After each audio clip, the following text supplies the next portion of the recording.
नमस्कार साथियों, स्वागत है आप सभी का मेरे चैनल सिर्फ आईएएस पे। मैं प्रसन्ना वर्मा आज आपके लिए लेकर आई हूँ vision IAS monthly current affair magazine for the month of October का पार्ट 4। आइए शुरू करने से पहले चैनल को सब्सक्राइब वगैरह कर लीजिएगा। साथियों, इसके अंदर कम्प्लीटली नए टॉपिक से शुरुआत होगी जो है इंटरनेशनल रिलेशन। तो भैया बात आती है कि इसके अंदर पहला टॉपिक क्या ले। तो पहला टॉपिक है इजराइल हमास की जो वॉर हुई है। न्यूज़ में क्यों है थोड़ा समझते हैं। हुआ क्या कि इजराइल ने हमास के ऊपर वॉर डिक्लेयर कर दी। ठीक है, हमास एक मिलिटेंट ग्रुप है आपका पैलेस्टीन के अंदर। तो इजराइल ने डिक्लेयर कर दी हमास मिलिटेंट्स के ऊपर वॉर। क्यों? क्योंकि ये लोगों ने क्या करा था, इन लोगों ने अनएक्सपेक्टेड एक अटैक कर दिया था अंडर ऑपरेशन तूफ़ान अल अक्सा फ्लड के तहत। इन्होंने क्या करा था कि हमास जो संगठन है ये जो है इजराइल के ऊपर मार एकदम फिल्मी स्टाइल में, पबजी स्टाइल में कूद फान के हर तरफ से आके इसने बुरी तरह से अटैक करा था और कुछ जो है इजराइल के लोगों को बंदी बना के अपने साथ ले भी गए थे। अच्छा, न्यूज़ के बारे में थोड़ी बात जान लेते हैं। तो जो ऑपरेशन तूफ़ान अल अक्सा था वो कोइंसाइड हुआ विद द सब्बाटा, जो कि एक जूइश डे होता है वर्शिप और रेस्ट का। और यही जो है इसी दिन इन्होंने ये काम करा। और बात करें तो हमास जो है इन्होंने पता क्या किया था, इन्होंने 5000 रॉकेट चला दिए थे। 5000 रॉकेट 20 मिनट के अंदर 5000 रॉकेट। मतलब इनका जो इजराइल का आयरन डोम डिफेंस सिस्टम है वो बहुत ज़बरदस्त माना जाता है इनको गिराने के लिए, मगर 5000 एक साथ चला दिए तो इसकी भी कैपेसिटी जो है यहाँ पे बोल गई। ऑपरेशन सिंस 2011 जो आयरन डोम है, द आयरन डोम, ये एक short range air defence system है इजराइल का। और ये क्या होता है, क्या है कि 70 किलोमीटर रेंज में ये क्या कर सकता है, ये पता लगा सकता है, डिटेक्ट कर सकता है, जान सकता है जो भी मिसाइल आ रही हों, रॉकेट आ रही हों, कोई भी यूएवीज आ रहे हों, मतलब ऊपर आसमान में उड़ने वाले कोई भी डिवाइस आ रहे हों, अपने रडार डेटा के माध्यम से पता लगा के वहीं पे ही ख़त्म कर देता है। लेकिन क्या हुआ कि 5000 अचानक से रॉकेट चल गए तो वो भी यहाँ पे जो है वो गड़बड़ा गया, फेल हुआ। रिस्पांस में क्या हुआ, इजराइल के साथ इन्होंने ऐसा करा तो इजराइल ने यहाँ पे एक ऑपरेशन आयरन सॉर्ड लॉन्च कर दिया इन हमास के मिलिटेंट्स के अगेंस्ट गाज़ा स्ट्रिप के अंदर। और वॉर के शुरू होने के बाद इंडिया ने ऑपरेशन अजय को भी लॉन्च करा। किस लिए? क्योंकि हमारे जो है यहाँ के नागरिक हमारे इजराइल में फंसे हुए थे, वहाँ से उनको निकालने के लिए। अच्छा, अब क्या हुआ, कौन दूसरे प्लेयर्स। अच्छा, हमास के बारे में पहले मैं बता दूं कि हमास क्या है। जैसे मैंने बताया कि हमास एक जो है संगठन है, तो एक है क्या। देखिए, हमास जो होता है उसे इस्लामिक रेजिस्टेंस मूवमेंट भी कहा गया है। फाउंड हुआ था 1987 में। का क्यों? आफ्टर द फर्स्ट इत्तिफादा to resist Israeli occupation of Gaza. ठीक है ना, ये जो है इजराइल जो गाज़ा पट्टी पे अपना जो है आगे आगे बढ़ रहा था, उसी को रोकने वगैरह के लिए ये संगठन 1987 में फॉर्म हुआ था। और गाज़ा के अंदर, वेस्ट बैंक और ईस्ट जेरूसलम के अंदर जिस तरह से इजराइल अपने आप को बढ़ा रहा था, इन सब चीज़ों को रोकने के लिए ये संगठन बनाया गया, ये मूवमेंट सामने आया। अच्छा, it has been the de facto authority in Gaza shortly after Israel withdraw from the territory in 2005। ठीक है, यहाँ से जो है वो अपना यहाँ पे जो है काम कर रहा था हमास 2005 के बाद से, जब से जो है इजराइल यहाँ से हटा था। अच्छा, ये कहता है कि हम इजराइल को रिकॉग्नाइज़ नहीं करते। ठीक है ना, हम कोई इनको इजराइल को मान्यता नहीं देते हैं कि कोई इजराइल नाम की कंट्री भी है। और ये कहते हैं, ये कमिटेड है to arm resistance against Israel, कि भैया हम लड़ते रहेंगे इजराइल के अगेंस्ट। और यहाँ पे एक जो है वो एक इस्लामी पैलेस्टीनियन स्टेट बनाएंगे इजराइल की जगह पे। इसके साथ यूएस हो गया, यूरोपियन यूनियन हो गया, इजराइल वगैरह हो गया, इन्होंने यहाँ पे हमास को एक टेररिस्ट ऑर्गेनाइजेशन डिक्लेयर कर दिया है ना। बहुत ज़्यादा इंडिया को भी ये फोर्स कर रहे हैं कि आप भी करिए। इसके चलते बहुत सारी चीज़ें अभी जो है सामने लाए थे। जैसे हाल फिलहाल में ये जो है हमारे, बताइए कौन से इन्होंने किस व्यक्ति को जो है किस संगठन, किस व्यक्ति को इन्होंने क्या करा है, जो है टेररिस्ट ऑर्गेनाइजेशन डिक्लेयर किया है। आप मुझे कमेंट बॉक्स में बताइए अगर आपको पता हो तो। अभी की ही न्यूज़ है ये। अच्छा, और भी लोग हैं क्या पैलेस्टीन के अंदर हमास के अलावा? देखिए हाँ, फतह क्या है? फतह एक सेकुलर नेशनलिस्ट ऑर्गेनाइजेशन है जिसकी जो है जन्म इसका कुवैत में हुआ लेट 1950s में। एंड कब हुआ? ये 1948 में इजरायली अरब वॉर हुई थी उसके बाद हुआ। इनके मेन फाउंडर जो है वो है यस्सार अराफात, और उद्देश्य इसका ये है कि पैलेस्टीन को आज़ादी दिलानी है आर्म्ड स्ट्रगल के माध्यम से अगेंस्ट इसराइल। दूसरा है पीएलओ, पैलेस्टीन लिबरेशन ऑर्गेनाइजेशन। ये आया 1964 में अरब लीग समिट में कायरो इजिप्ट में। उद्देश्य इकलौता इसका ये है कि हम पैलेस्टीन को आज़ादी दिलाएंगे with the help of armed struggle, ताकि ये अपने उद्देश्यों को पूरा कर सकें। पीएलओ को ऑफिशियली रिकॉग्नाइज करा है अरब लीग के द्वारा और यूनाइटेड नेशंस जनरल असेंबली के द्वारा भी।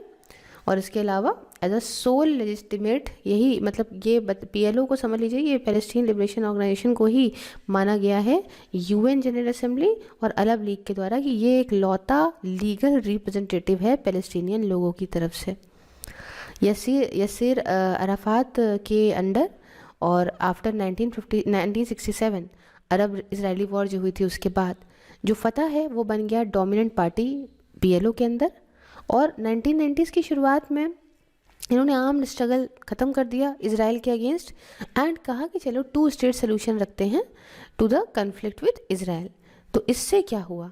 इससे ये भाई कुछ मैच नहीं करी, ठीक है, भावना दूसरों के साथ में, और इसी के साथ जन्म हुआ हमास का। तीसरी बात आती है पैलेस्टीनियन अथॉरिटी की। तो पैलेस्टीनियन अथॉरिटी भी है, इसको भी फाउंड किया गया था 1994 में।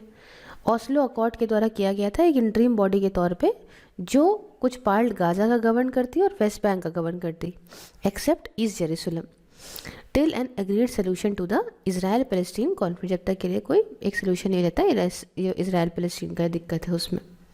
तो जो ऑस्लो अकॉर्ड्स है जो हुआ between PLO and government of Israel के बीच में 1993 के बाद से, उसका उद्देश्य ये था कि हम 10 सालों से चला हुआ ये दिक्कत, ये जो लड़ाई है उसे हम ख़त्म कर देंगे 2 स्टेट सोल्यूशन लाके। काम क्या था? पीए जो है काम करती थी एक एजेंसी के तौर पे पीएलओ की, जो पैलेस्टीनियन को रिप्रेजेंट करती थी इंटरनेशनल बॉडीज़ में। इससे क्या हुआ?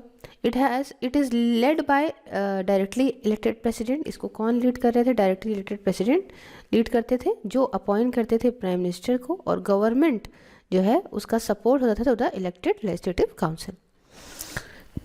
इस समय बताऊं तो करेंटली पीए कंट्रोल करती है वेस्ट बैंक को, और ये हेड करा जाता है महमूद अब्बास के द्वारा, जो कि चीफ हैं पीएलओ के और फतह के।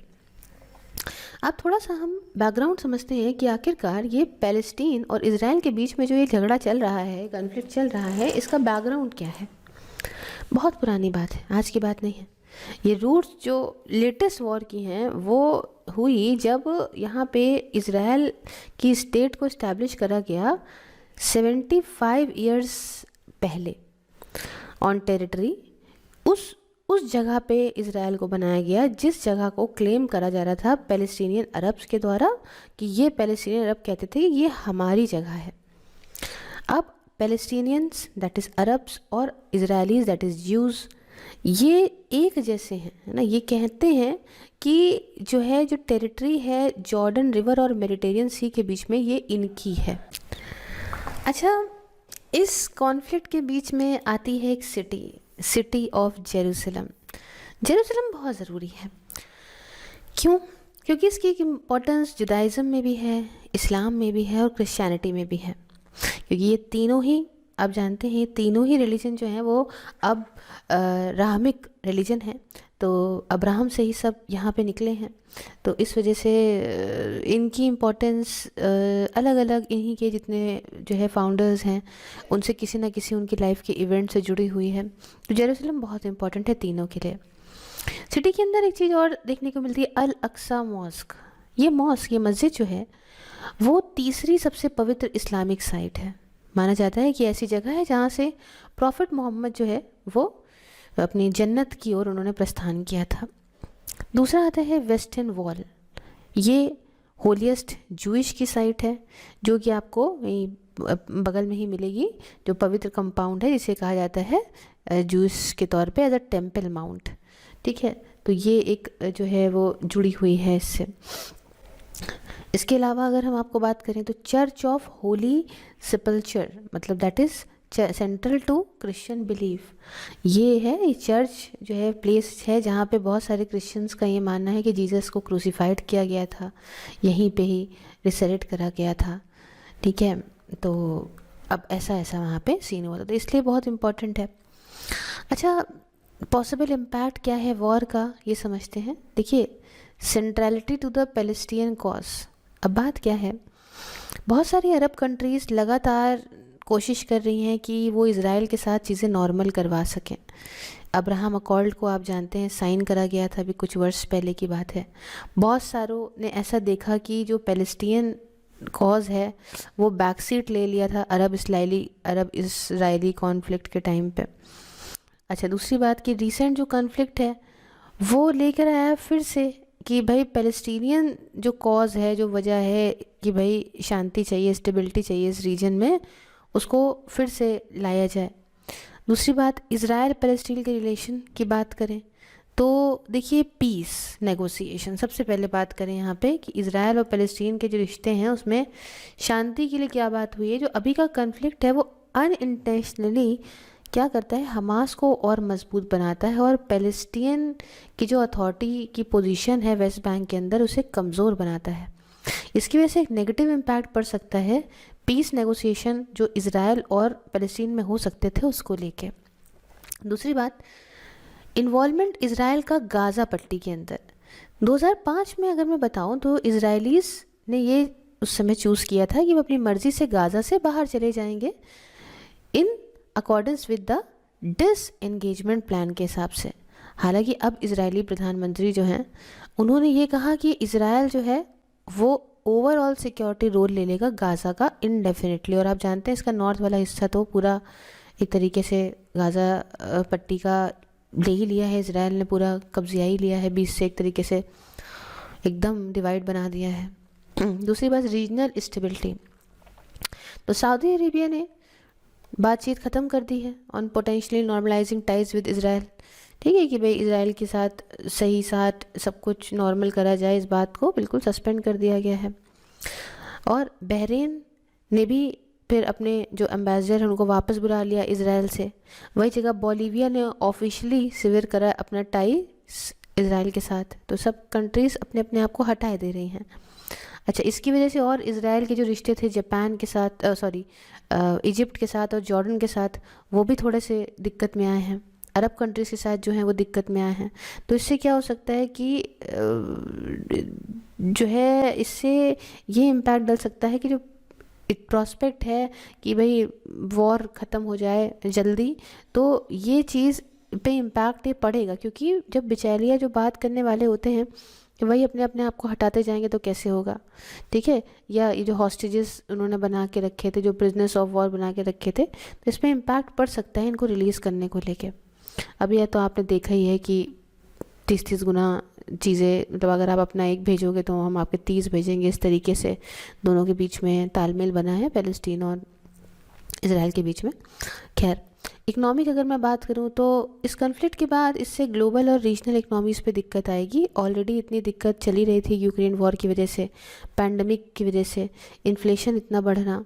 तो ग्लोबल कमोडिटी मार्केट की बात करूं तो ऑयल प्राइजेस इम्पैक्ट हो सकते हैं। क्यों? क्योंकि ओपेक कंट्रीज़ जो है वो 32% ग्लोबल के ऑयल प्रोडक्शन में कंट्रीब्यूट करती हैं। इसके अलावा कमोडिटी मार्केट में दिक्कत हो सकती है। ट्रेड की बात करें तो वॉर की वजह से इम्पैक्ट हो सकता है स्विस कनाल ट्रेड में, जो कि एक बहुत ज़रूरी रूट है एशिया और यूरोप के बीच में। करीब 12% ग्लोबल ट्रेड होता है ना, वैल्यू के हिसाब से देखें। इसके अलावा पूरा इंटायर जो मिडिल ईस्ट का है ना, escalation in the entire middle east could jeopardize trade through straight of Hormuz के माध्यम से, जो कि यहाँ पे देखा जाए ये दिक्कत होगी तो 20% यहाँ का ग्लोबल ऑयल ट्रेड पैसेज है। ये इन्वॉल्वमेंट ईरान का बहुत हो गया था इस कन्फ्लिक्ट के अंदर। इसकी वजह से ट्रेड, जो लैंड लॉक कंट्रीज़ हैं जिनका समुद्र से कोई भी ताल्लुकात नहीं हैं, तो सेंट्रल एशिया के अंदर लैंड लॉक जो कंट्रीज़ हैं इनके साथ दिक्कतें पैदा हो सकती हैं, है ना। और एक सिग्निफिकेंट प्रोड्यूसर है एग्रीकल्चर का, रॉ मटेरियल का, मिनरल्स का, तो इनके साथ जो है वो ट्रेड होने में दिक्कत हो सकती है। अच्छा, फूड सप्लाई की अगर मैं बात करूं तो fertilizer movement from Israeli spoilt of Ashdod, ये अगर ये देखें ना तो यहाँ से फर्टिलाइज़र करीब 3% निकलते थे, पूरे ग्लोबल का पोटाश सप्लाई पूरी करते था। कोई भी दिक्कत अगर हुई इस जगह पे तो इसमें भी दिक्कतें आएंगी, ये भी नहीं हो पाएगा। और अगर ये सब बढ़ा तो इससे बहुत ज़्यादा फूड सिक्योरिटी हो जाएगी गरीब देशों में। ह्यूमैनिटेरियन क्राइसिस की बात करें तो वॉर की बात करें तो ये रिपोर्टेडली इससे बहुत ही ज़्यादा, मतलब समझ लो ज़िंदगी को ख़तरा देने वाले जो है कमी देखने को मिलती है।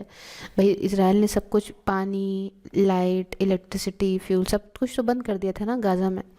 तो ये सब चीज़ें की मेडिकल सप्लाई गाज़ा के अंदर तो सब कुछ बंद हो गई थी, तो इसकी ह्यूमन कैजुअलिटी बहुत सारी। इंडिया पे क्या इम्पैक्ट पड़ेगा इसको समझते हैं। देखिए इकोनॉमिक अगर मैं बताऊं पैसे रुपए को लेके, तो इंडिया का एक्सपोर्ट जो इज़राइल को होता है वो अफेक्ट हो सकता है, खासकर अगर इजरायली पोर्ट पे काम नहीं हो पाया सही से। और कुछ सेक्टर्स जो नेगेटिवली इम्पैक्ट करेंगे उसमें petrochemical, oil marketing, paint, packaging, textile, chemical वगैरह आता है। इसके साथ जियो स्ट्रेटेजिक बात करें तो अगर भाई अरब कंट्रीज़ के साथ नॉर्मलाइजेशन, इसकी वजह से यूनिक अपॉर्चुनिटीज़ इंडिया के साथ खुल सकती हैं, जिससे ग्लोबल और इकोनॉमिक पोजीशन और मजबूत होगी। कनेक्टिविटी एफर्ट्स, इस वॉर से क्या है, इसने एक समझ लीजिए एक छाया बना दी है इंडिया, मिडिल ईस्ट, यूरोप और इकोनॉमिक कॉरिडोर पे, जो अनाउंस करा गया था recently by the leaders of India, Saudi Arabia, US और यूएई की तरह। कॉरिडोर का एम ये था कि हम यहाँ पे जो है ट्रेड करेंगे, कॉमर्स करेंगे, एनर्जी, डेटा रहेगा यहाँ से इंडिया के साथ, और साथ में UAE, Saudi Arabia, Jordan, Israel और यूरोप के बीच में। तो ये पूरी कहानी है। अच्छा, हम इसके कंक्लूजन और चीज़ों को समझेंगे, बट इसके पहले बहुत ज़रूरी है कि एक यहाँ पे जो ऊपर बॉक्स दिया हुआ है इसको समझ लेते हैं। हमने इसको अभी डिस्कस नहीं किया था। देखो भाई बात ऐसी थी कि इज़राइल और पैलेस्टीन का क्या कॉन्फ्लिक्ट रहा है ओवर द ईयर्स, ये समझते हैं। तो बहुत पहले से चलते हैं। ओटोमन पीरियड में क्या था कि ओटोमन एम्पायर के रूल के टाइम पे टेरिटरी जो थी इसमें अरब मेजॉरिटी ज़्यादा थी और जूइश जो है पॉपुलेशन हुआ करती थी उस समय, ठीक है। मतलब अरब जो थे वो मेजॉरिटी में थे और जूइश माइनॉरिटी में उस समय थे, मतलब कम थे जूइश। अच्छा, ओटोमन रिजाइम में इनिशियल जो क्लैशेस हुए छोटे से जूइश के बीच में और बड़ी सारे अरब कम्युनिटीज़ के बीच में इन पैलेस्टीन अराइज, है ना, पैलेस्टीन के अंदर जो दिक्कतें हुई ये सब अब झगड़ा होना शुरू हो गए लंबे। अच्छा, दूसरी बात क्या हुई कि पोस्ट वर्ल्ड वॉर विश्व युद्ध प्रथम के बाद क्या हुआ कि ओटोमन रिजाइम यहाँ पे जो ख़त्म हुआ, ठीक है, इससे बहुत ज़्यादा दिक्कत मिली of conflict due to British mandate over Palestine. Britishers का तो हर जगह इन्वॉल्वमेंट रहा है। Under Sykes Picot agreement of 1916 and Balfour declaration के तहत अब क्या हुआ कि जो साइकस पाइकॉट अग्रीमेंट था इसमें ब्रिटेन ने कंट्रोल पा लिया पैलेस्टीन के ऊपर दोनों ही साइड्स पे जॉर्डन रिवर की। और बैलफोर डिक्लेरेशन 1917 में ये हुआ कि ब्रिटिश की सरकार ने ये बात को सपोर्ट करा कि चलो इस्टेब्लिश करा जाए national home for the Jewish people, कहाँ पे, पैलेस्टीन के अंदर। फिर क्या हुआ, फिर पोस्ट वर्ल्ड वॉर टू के बाद ये हुआ कि कुछ वर्षों में, कुछ दसियों सालों में और ज़्यादा जूइश अलग अलग कॉन्टिनेंट से अब आने लगे इज़राइल के अंदर। क्यों? क्योंकि उनको यहाँ पे दिखा नेशनलिज्म, ज्यूनिस्ट मूवमेंट देखने को मिला यहाँ पे, मतलब वो रह रहे थे सब, और कोई तो कंट्री उनकी थी नहीं।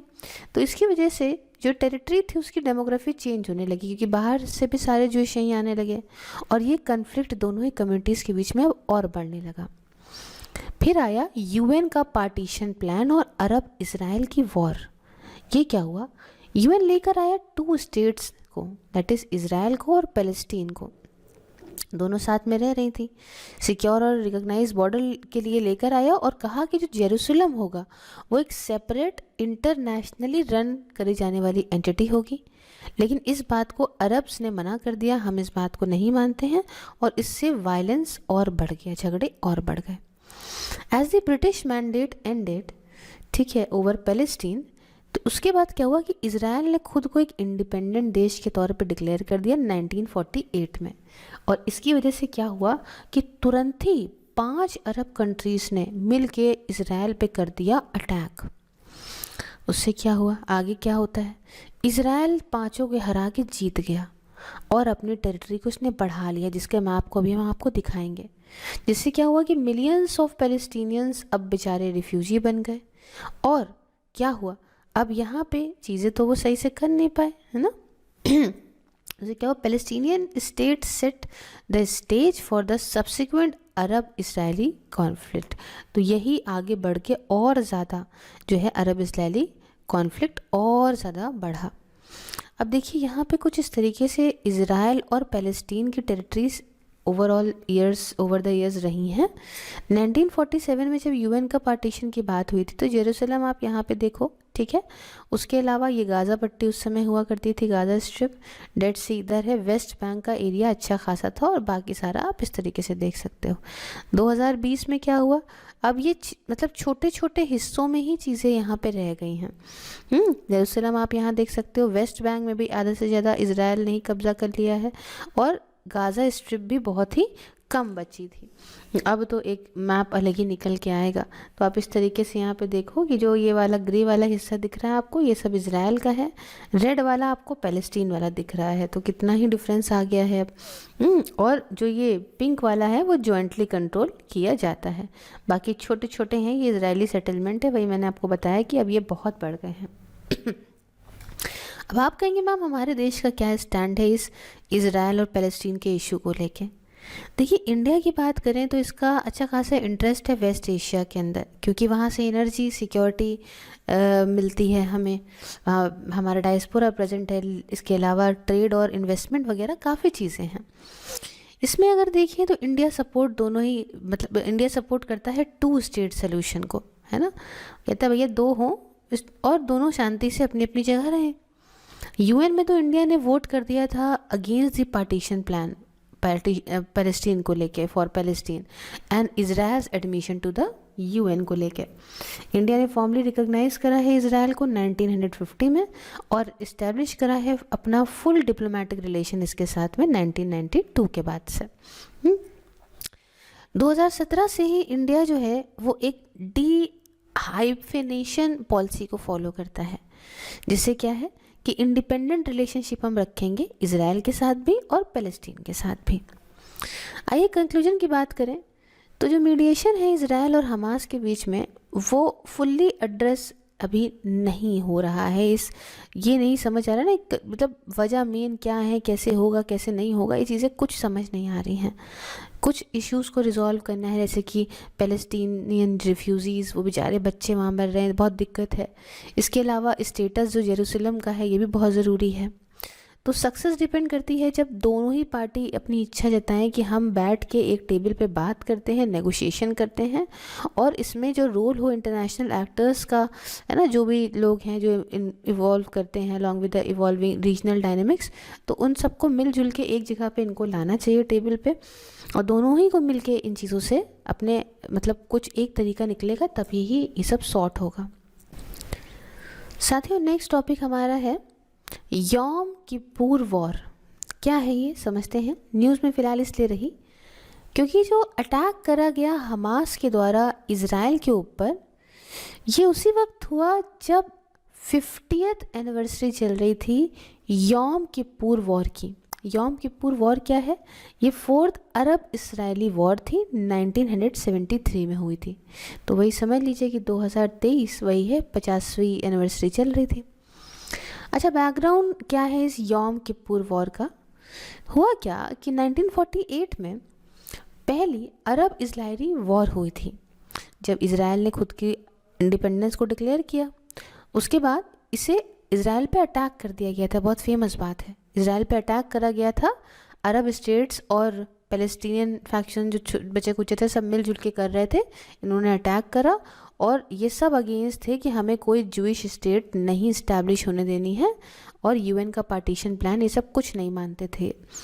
वॉर के अंदर इज़राइल को बहुत फ़ायदा हुआ, उसे अच्छा खासा कंट्रोल मिल गया, बहुत भारी मात्रा में टेरिटरी मिल गई और बहुत सारे पैलेस्टीनियंस जो है वो उस ज़मीन से बाहर उठा के फेंक दिए गए। इसकी वजह से क्या हुआ, इसने फोर्स करा इस पूरी घटना ने कि अब यहाँ पे this force expulsion of Palestinian Arabs, इसी को ही रिफ़र करा जाता है, जब ज़बरदस्ती निकाला गया ना लैंड से पैलेस्टीनियन अरब्स को, तो इसी को ही रिफ़र करा जाता है टू द नकबा या कैटास्ट्रॉफी के तौर पे अरेबिक में कहा जाता है। ये 1948 की बात हुई। फिर 1956 में सेकेंड अरब इसराइली वॉर हुई, जिसे स्विस वॉर कहते हैं। स्विस वॉर के अंदर इज़राइल था, यूके था, फ्रांस था एक तरफ और दूसरी तरफ था इजिप्ट। वॉर में क्या हुआ कि यहाँ पे इसमें डिक्लाइन ऑफ ब्रिटिश और फ्रेंच का इन्फ्लुएंस कम हुआ इस रीजन के अंदर, और इससे और रास्ता बना यूनाइटेड स्टेट्स का कि वो अब सबसे बड़ा इन्फ्लुएंशियल पावर के तौर पे निकल के आ गया। फिर आया 1967, जब हुई तीसरी अरब इज़राइल वॉर, जो 6 डे वॉर के नाम से भी जाना जाता है। तो इज़राइल ने उस समय शुरुआत करा, प्रीएम्प्टिव एयर स्ट्राइक्स करी और कुछ सक्सेसफुल ग्राउंड ऑफेंसिव भी रहे।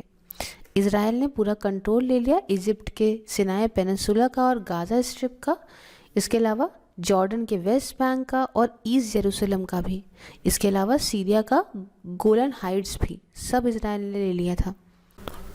अच्छा, वॉर ख़त्म कैसे हुई? ख़त्म हुई जब यूएन ने बीच में मध्यस्थता कराई, ठीक है, और सीज़ फायर कराया।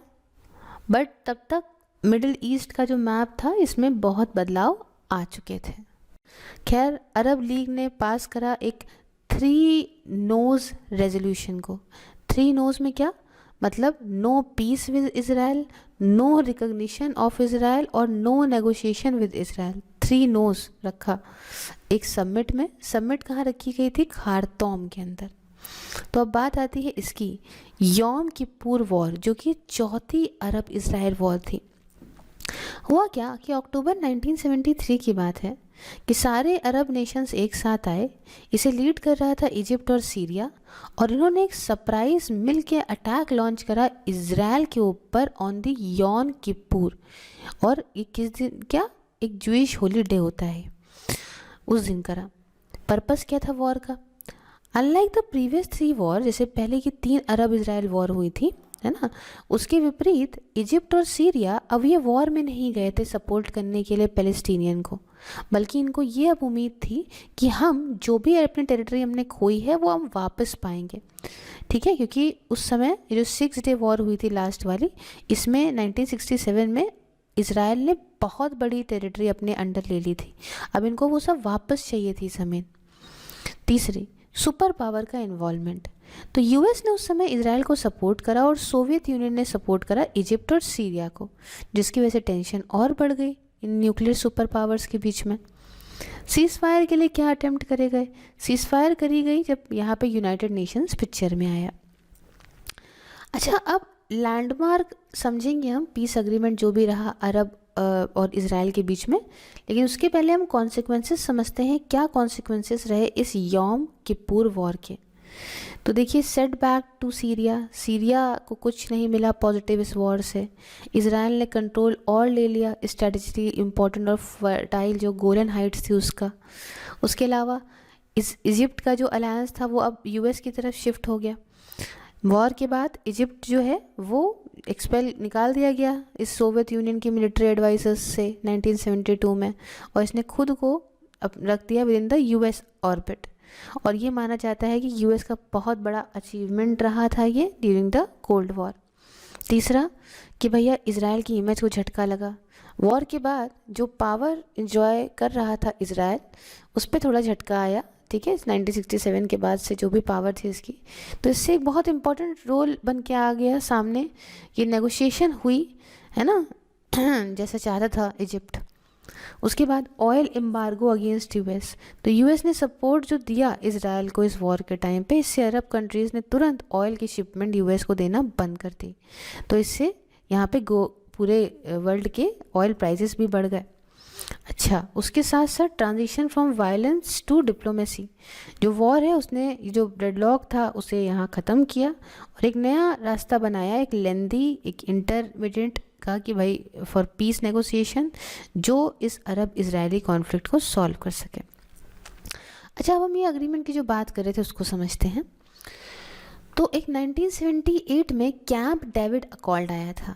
ये जो अकॉर्ड था वो था इजिप्ट और इजराइल के बीच में, जिसमें यूएस बिचौलिया था, मीडिएशन था, और इसने एक हिस्टोरिक पीस ट्रीटी लेकर आया था इजराइल और इजिप्ट के बीच में। ऑफिशियली इसका टाइटल जो था वो था framework for piece in the middle east, और इस अकॉर्ड के अंदर 2 पार्ट थे। पहला तो ये कि इजरायली और इजिप्शियन अग्रीमेंट जो ख़त्म कर रहा था बायलैटरल डिस्प्यूट को इन दोनों ही कंट्रीज़ के बीच में, और दूसरा कि फ्रेमवर्क ये कहता था कि जो प्रिंसिपल्स हैं, प्रॉपर क्या सिद्धांत रहेंगे सॉल्व करने के लिए इजराइल का जो भी कॉन्फ्लिक्ट है पैलेस्टीनियंस के साथ, और जो भी डिस्प्यूट्स है बाकी सारे अरब उसके पड़ोसियों के साथ। इजिप्शियन प्रेसिडेंट अनवर सदत और Israeli prime minister Menachem begin, इनको अवॉर्ड करा गया था नोबेल प्राइज़ फॉर पीस के तौर पे भी 1978 में, क्योंकि उन्होंने काफ़ी अच्छा काम किया था इस एग्रीमेंट को करवाने में। फिर आया ऑस्लो अकॉर्ड 1993 में, जिसे इजराइल और पैलेस्टीन लिबरेशन ऑर्गेनाइजेशन के बीच में साइन करा गया था। ये एग्रीमेंट ने एक पैलेस्टीन अथॉरिटी को इस्टेब्लिश करा जो मैनेज करती वेस्ट बैंक को के एडमिनिस्ट्रेटिव मैटर्स को। बदले में पीएलओ ने रिकॉग्नाइज करा इजराइल को based on the 2 state solution. फिर आया जॉर्डन इजराइल पीस ट्रीटी 1994 की। इसके साथ जॉर्डन जो है वो सेकंड अरब कंट्री बन गया इजिप्ट के बाद, जिसने पीस शांति बनाई इजराइल के साथ, और ये ट्रीटी ने सेटल करा टेरेस्ट्रियल डिस्प्यूट्स को और डिप्लोमेटिक रिलेशन को कवर करा, इकोनॉमिक कोऑपरेशन के लिए अच्छा रहा वगैरह वगैरह। इसके अलावा इजराइल ने भी जॉर्डन की इम्पोर्टेंस को जाना, एक हिस्टोरिक रोल इसका जेरूसलम में जो था, खासकर regarding it's Islamic Holi sites और इंस्टीट्यूशन को लेकर। फिर आई बात अरब की पीस इनिशिएटिव की 2002 में। ये ड्रॉ करा गया बाय सऊदी अरेबिया। इनिशिएटिव ये लेके कह रहा था कि भाई इजराइल ने नॉर्मलाइज करे relation in exchange for a Palestinian statehood agreement, और कंप्लीट इजरायली विड्रॉल रहा ये 1967 के कैप्चर, जो भी इजराइल ने टेरिटरी कैप्चर करी थी उससे सबसे खुद को पीछे कर लिया। फिर आया अब्राहम अकॉर्ड 2020 में जो हुआ है ट्रम्प की मध्यस्थता में। दोस्तों, इजराइल, यूएई, बहरीन ने साइन करा है यूएस ब्रोकर्ड अब्राहम अकॉर्ड और 2020 में, और मोरक्को और सूडान जो है इन्होंने ज्वाइन करा इस अकॉर्ड को। और जो सूडान है अभी इसने खैर अग्रीमेंट साइन नहीं करा है इजराइल के साथ में। ये सारे अकॉर्ड के 2 पार्ट थे। एक तो ये कि डिक्लेरेशन जो है मिडिल ईस्ट पीस और बायलैटरल एग्रीमेंट्स के अंदर ये करा गया। डिक्लेरेशन रिकग्नाइज ये करता था कि कॉमन एंसेस्ट्री है भैया, देखो ऊपर से हम तीनों एक ही यहाँ से निकले हैं, जूइश हों, अरब पीपल हों, सब अब्राहम से निकले हैं। इसने ये भी कहा कि साथ में रहते हैं, समझ के रहते हैं, रिस्पेक्ट करते हैं, जो है लोगों के सब भी जो भी मान्यता है उन सबको इज़्ज़त देते हैं, नेशनैलिटीज़ मिडिल ईस्ट के अंदर सबको एक समाज में प्यार से रहते हैं। अकॉर्ड एक रास्ता लेकर आया था कि एक अच्छा रीजनल और मल्टी नेशनल कोऑपरेशन हो। फॉर एग्जांपल I2U2 ग्रुप की स्थापना इस्टेब्लिश करी गई, जिसमें इंडिया था, इजराइल था, यूएई था और यूनाइटेड स्टेट्स। कंक्लूजन ये रहा कि वाइल पीस ट्रीटीज़ जो हुई यौम किपुर वॉर के बाद, खासकर कैंप डेविड अकॉर्ड, वो देखी जाती है एज ए लैंडमार्क और इंडिकेटर्स के तौर पे रीजनल पीस के लिए। और रिसेंटली जो ये झगड़ा हुआ है इससे सवाल उठ जाते हैं कि भैया क्या कैसे होगा, है ना। तो ये बुरी कहानी है। फिर आते हैं इंडिया कनाडा के रिलेशन पे, क्योंकि इंडिया और कनाडा के रिलेशन अभी थोड़े से हिले हुए हैं ज़्यादा, और इसको हम डिस्कस करेंगे लेकिन नेक्स्ट पार्ट में, बिकॉज ये भी थोड़ा लंबा है और बहुत लंबा जो है लेक्चर करने में ना आपको मज़ा आएगी और ना आप समझ पाएंगे। तो मिलते हैं नेक्स्ट वीडियो में। जय हिंद, जय भारत।